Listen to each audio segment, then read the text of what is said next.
Olha, dos próximos dias 3 e 4 de novembro, teremos então a realização da primeira jornada de direito notarial, de registro e advocacia extrajudicial em Alagoas. Entre os participantes, o advogado, professor de Direito Civil da Universidade Federal de Alagoas e do SESMAC, doutor em Direito pela Universidade Federal de Pernambuco, vice-presidente do Instituto Brasileiro de Direito Civil e editor da revista Fórum de Direito Civil, o professor Marcos Herar, que já está na linha, passa a conversar conosco. Professor Marcos, é sempre um prazer tê-lo aqui no CBN Maceió. Bom dia. Bom dia, Elias e ouvintes. Bem, professor, nós temos uma situação que é muito comum e cada vez mais as pessoas se preocupando, né? Imaginar aqui uma situação onde alguém é acometido por uma doença ou mesmo um acidente, como relatávamos há pouco, e ele ficasse inconsciente. Então, quais os procedimentos médicos que ele aceitaria ou recusaria? Como é que os familiares procederiam sem saber exatamente qual era a vontade? E esse é um tema que o senhor vai ministrar nessa primeira jornada de direito notarial, dentro do painel da segurança para as relações sucessórias do direito de família, o testamento vital, diretivas antecipadas de vontade. Professor? Pois é, Elias, eu acho que os nossos ouvintes precisam de um contexto para entender o que a gente vai conversar aqui.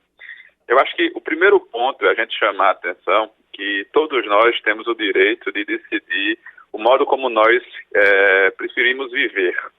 E isso se estende até aquele momento, já no fim da vida, que a gente está diante da situação irreversível.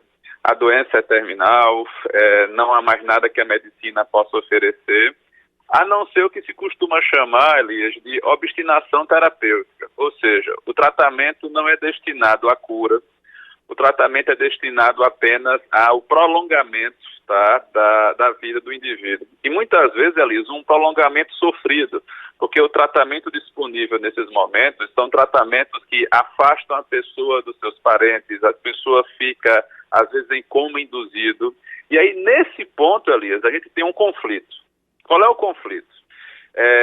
Quando você não tiver mais condições de opinar, quando você tiver sem possibilidade de manifestar aquilo que é seu desejo, quem deve decidir quais são os próximos passos do tratamento?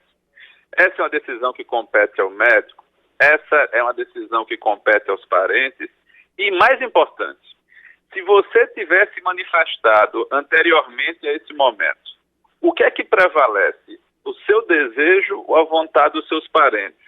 Tecnicamente, Elias, quando a gente diz que alguém não tem mais condições de manifestar a vontade, essa pessoa pode ser, de acordo com o nosso sistema jurídico atual, submetida à curatela. Vai ser designado um curador e esse curador passa a ter a possibilidade de administrar os bens desse indivíduo. Mas nós não estamos diante de uma questão patrimonial, de uma questão que diz respeito a quem vai ficar com sua casa, com o dinheiro que está na conta do banco. A gente está discutindo aqui que tipo de tratamento você aceita receber na terminalidade da vida. E aqui, Elias, o testamento vital, ou esse instituto que a gente vai discutir durante o Congresso, justamente busca focar nesse aspecto, tá? O respeito à autonomia do paciente e às decisões que ele tomou, ainda que a família não concorde com a decisão que ele tomou. Elias, quem está ouvindo a gente pode se imaginar na situação de ter o pai, a mãe, um filho, numa situação terminal e querer que o médico faça tudo que tiver ao alcance da medicina moderna para prolongar a permanência da pessoa com seus familiares, mas a qualquer preço, a qualquer custo. E se a pessoa estiver preparada e resolvida para aceitar o que a vida está terminando e que a hora da morte chegou?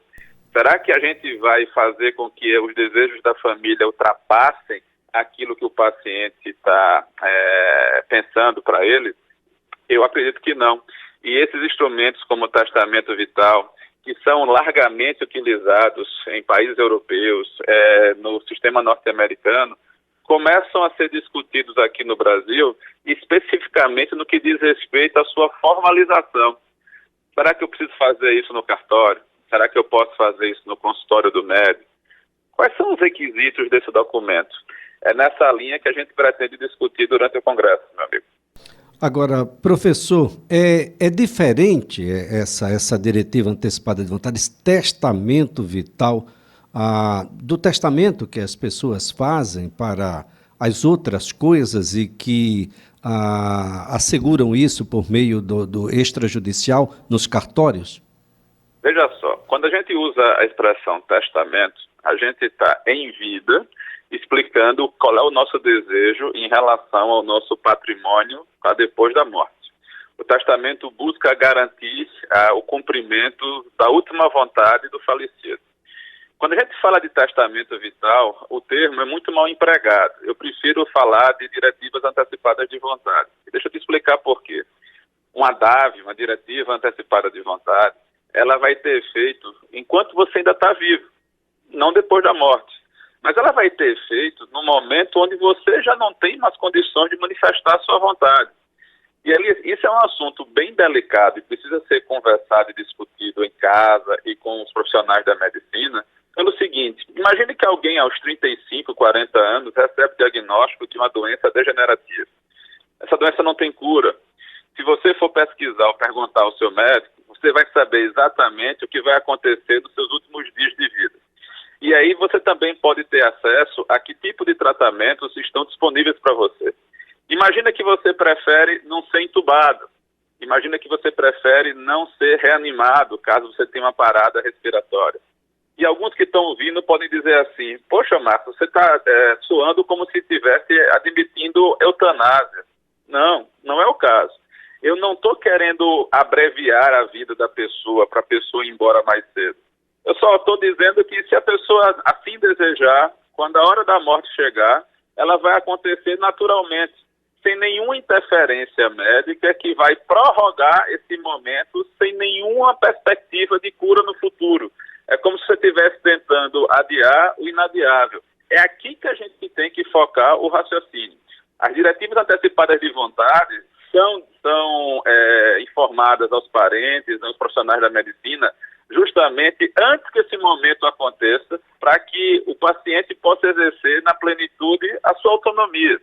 Se a nossa Constituição assegura vida digna, dentro do conceito de vida digna, também a gente vai tirar morte digna. E é nesse aspecto que a gente precisa refletir um pouco. Aliás, esse assunto durante a pandemia da Covid, na sua primeira fase, na época que as pessoas eram entubadas e muitas vezes, infelizmente, não conseguiam voltar para casa porque faleciam, entrou numa grande discussão. Por quê? Porque muitas vezes os parentes não tinham acesso àquele indivíduo que estava na UTI. Aquela pessoa que está na UTI está entubada, está inconsciente, não pode manifestar a sua vontade. E a pergunta é: as decisões serão sempre do médico? A resposta é não. A vida é indisponível e as decisões pertencem ao paciente. O médico deve orientar, deve esclarecer as consequências de cada decisão. Mas ele só tem prerrogativa de decidir o que vai acontecer em casos de urgência. E a grande preocupação, Elias, hoje é, por exemplo, se a família discordar da decisão do paciente, o que é que deve prevalecer? Por isso a importância de você ter uma diretiva antecipada, de você ter um documento, preferencialmente escrito, um documento que assegure que no momento que a decisão foi tomada, você está em perfeito estado mental, que você não está numa situação de privação de discernimento, para que a gente possa fazer valer a vontade dessas pessoas.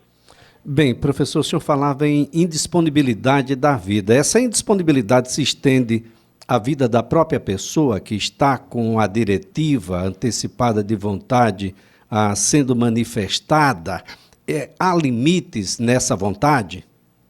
Há sempre limites, Elias. A gente não tem direitos absolutos. Veja, por exemplo, que o artigo 15 do Código Civil, que está em vigor há mais de 20 anos, deixa muito claro que nenhum de nós pode ser obrigado a submeter a nenhum procedimento médico que implique em risco para a sua existência. E é o que normalmente costuma acontecer nesses momentos finais da vida, tá? Então, a última palavra é do paciente, tá certo? é diferente do que acontece em caso da doação de órgãos, e muita gente se confunde por conta disso. Na legislação relacionada à doação de órgãos, ainda que eu e você, em vida, informemos nos nossos documentos de identificação que nós somos doadores de órgãos e tecidos, a legislação pede que se consulte os parentes do falecido para que eles decidam sobre a doação, porque, por lei, a defesa da memória do falecido e da integridade do corpo pertence aos seus sucessores. Mas a gente está falando aqui hoje de uma situação diferente. A morte não aconteceu. Nós estamos na terminalidade da vida, prestes a acontecer a morte. E aí, veja que decisão difícil, Alice. Você prefere passar os seus últimos dias na UTI sedado, ou você prefere receber alta, voltar para casa, ter acesso a cuidados paliativos, a nutrição, a analgésicos para não sentir dor e descansar junto com seus parentes no ambiente que você está acostumado? Será que a gente não tem direito de fazer essas escolhas? Tá? A legislação fora do Brasil mostra que isso é uma preocupação mundial. Só que, infelizmente, nós no Brasil não temos ainda uma legislação específica tratando do assunto. O Conselho Federal de Medicina estabelece algumas resoluções, que são resoluções que buscam principalmente tratar do conflito ético do médico, sobre tratar ou não tratar o paciente, garantindo a autonomia de vontade. Mas, Elias, talvez valesse a pena, nesse ponto agora, chamar a atenção de quem está ouvindo a gente, que sobre esse termo guarda-chuva, diretivas antecipadas de vontade, a gente tem várias outras possibilidades. E aí, já que a gente está falando de morte, o assunto está pesado, o que é que você acha da gente falar agora de vida? Uma das diretivas antecipadas de vontade mais utilizadas hoje é o que eu vou chamar aqui para os ouvintes de plano de parto. Então, imagine uma mulher que está em gestação, que está fazendo o seu pré-natal, e começa a discutir com o seu obstetra se ela vai preferir e optar por todas as possibilidades de parto natural, se ela vai querer dar à luz em casa, se ela vai querer tomar analgésico durante o parto.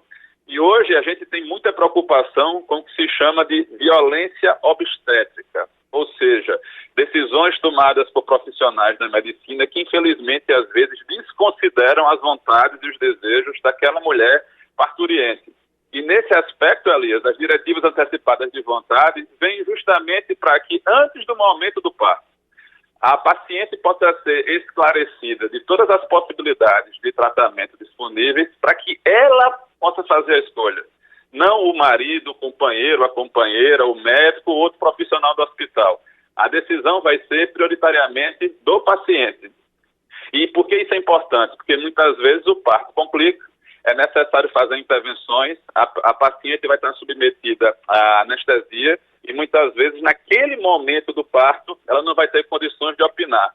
Daí a importância de antecipadamente se estabelecer um plano de parto para aquela situação.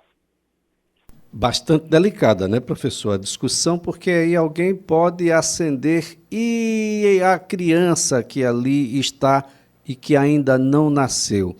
Ela é objeto de alguma guarida constitucional, porque se a vontade colocar em risco direto o próprio nascimento da criança, a gente não estaria aí também. A criança teria alguma vontade nesse momento, professor? A gente tem na legislação assegurado, desde o momento da concepção, a proteção de direitos fundamentais. Não tenha dúvida, a criança vai ter seus desejos considerados, tá? Só que a gente tem situações limite, Elias, que a gente precisa decidir se vai priorizar os interesses da mãe ou se vai priorizar os interesses da criança. Para essas situações, onde a gente está diante de uma situação de emergência, que não é um tratamento seletivo, onde o médico não tem tempo de questionar os desejos do paciente, a decisão no momento de emergência é do profissional da medicina. Mas, Elisa, o plano de parto é importante justamente para isso, tá? Nós estamos diante de uma gravidez ou de uma gestação que ela é tranquila, sem intercorrência, existe alguma comorbidade associada, a gravidez é de risco, nós estamos falando de uma gravidez múltipla, de gêmeos, de trigêmeos, tá certo? Quais são as condições que estão disponíveis naquela clínica, um hospital e que existe na cidade onde vai ser realizado o parto? Nem todo mundo tem as condições ideais e a infraestrutura, por exemplo, de uma UTI neonatal dentro de um hospital onde a pessoa vai dar à luz. E eu vou fazer mais um giro, Elias. A gente falou de plano de parto, a gente falou, aspas, de testamento vital, e a gente também tem uma série de pessoas que são deficientes mentais, tá? Pessoas que têm alguma doença específica, e essas doenças, elas aparecem em ciclos, em surtos. Existem momentos que quando a pessoa está numa situação que ela não consegue manifestar a sua vontade. E, às vezes, para proteger a própria integridade da pessoa e de quem está perto, ela precisa passar alguns momentos internada, tá? Então, como é que vai ser a internação? Qual vai ser o tratamento que ela aceita receber? A pessoa pode perfeitamente conversar com o psiquiatra que atende, tá? No momento de normalidade, no momento que ela está medicada e que ela está com condições de discernir, e discutir com ele quais devem ser as estratégias que vão ser utilizadas numa situação de crise. Então, estou falando de diretivas antecipadas psiquiátricas, por exemplo. Eu posso falar de diretivas antecipadas para pessoas que têm demência, tá? E a demência é um quadro progressivo. Você não vai perder todas as funções de discernimento no mesmo momento, tá? Então, meu amigo, diante dessa gama de situações, o que a gente tem que discutir é se a legislação brasileira hoje dá guarita a essas possibilidades. E aqui vem a dificuldade. Nós estamos vivendo com a legislação que se preocupa mais com a proteção do patrimônio do que com a proteção à vida das pessoas e aos interesses existenciais. Nós temos um vácuo legislativo. Então, essa possibilidade de você tentar formalizar a vontade das pessoas através de um documento que tenha validade e eficácia reconhecida vai ser uma preocupação cada vez maior. Se você levar em consideração que a população brasileira está envelhecendo e que a medicina cada vez tem novos tratamentos e diagnósticos mais precoces dessas doenças, todos nós, nos próximos anos, na próxima década, em algum momento vamos ser confrontados no consultório médico se nós já pensamos sobre como é que nós queremos que o profissional da medicina se comporte em relação ao nosso tratamento nos momentos finais da vida. Não é um assunto leve, não é um assunto que a gente gosta de tratar, mas ele é extremamente necessário se você quiser continuar tendo as rédeas da sua vida. Se você não quiser delegar para outra pessoa, e isso é possível, tá? As decisões finais naqueles momentos onde você não puder mais opinar sobre isso. Bem, professor, isso será feito em um cartório, em um tabelionato de notas, e o acesso a isso, professor? Como acessar isso naquele momento? É preciso que alguém diga, né, de que existem vontades e que essas vontades estão em determinado cartório e que no acontecimento de determinado evento que alguém, os familiares vão precisar acessar, os médicos precisam tomar conhecimento até para que a vontade seja satisfeita, doutor. Elias, isso não é muito diferente de uma pessoa que vai ao banco, faz um seguro de vida e não conta nada em casa. Ou a pessoa que procura um advogado, vai ao cartório e faz um testamento disciplinando quem vai ficar com o carro ou com o dinheiro que está no banco. Mas a gente tem maneiras diferentes de lidar com esse assunto mundo afora. Os portugueses criaram uma norma, uma lei. A lei estabelece o que é que deve constar dessas diretivas antecipadas e eles têm um sistema nacional de registro civil. Esses documentos precisam ser levados ao cartório e toda vez que você dá entrada em determinado órgão de saúde em português, ele vai consultar o sistema para ver se existe algum registro disso.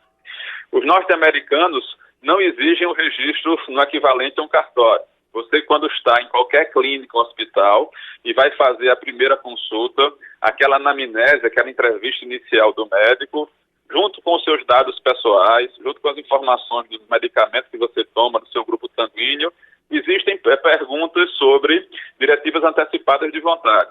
Então, quando você chega na rede de atendimento privada ou pública americana, que se digita o número do seu seguro social, se você tomou essas decisões vão estar disponíveis para consulta pelos profissionais no sistema de computação.